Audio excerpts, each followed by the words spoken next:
So what will the workload distribution be this week for the Chicago Bears running backs, namely DeAndre Swift and Roshan Johnson? This is the Fantasy Sports Buzz. Hit that subscribe button if you haven't done so already.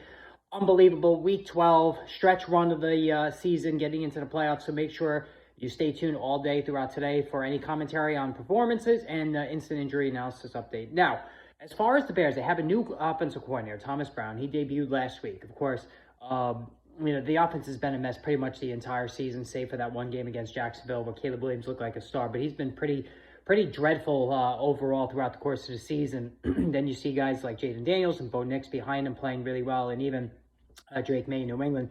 It's concerning. So they installed the new OC last week. And what was interesting is the distribution of touches among running backs. So coming into that game last week, DeAndre Swift had been one of the best running backs in football. On a per-touch basis, he's running well. He's catching the ball out of the backfield. He's putting up consistent 15, 17 fantasy points each week. But he got 14 carries in that game, which led the team, but also ceded 10 to Roshan Johnson. And Roshan Johnson got a goal line carry as well. They each scored a touchdown.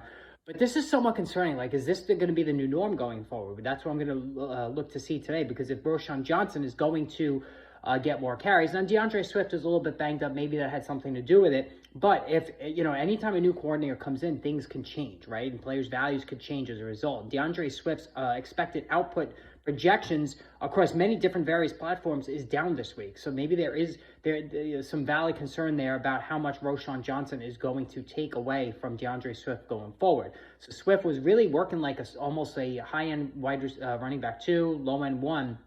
But if Roshan Johnson is going to get a decent amount of work, that's going to drop him into solid, maybe even low-end running back 2 status in PPR format. So let me know what you think about DeAndre Swift if you're an owner, what you think about this situation moving forward, and hit that subscribe button.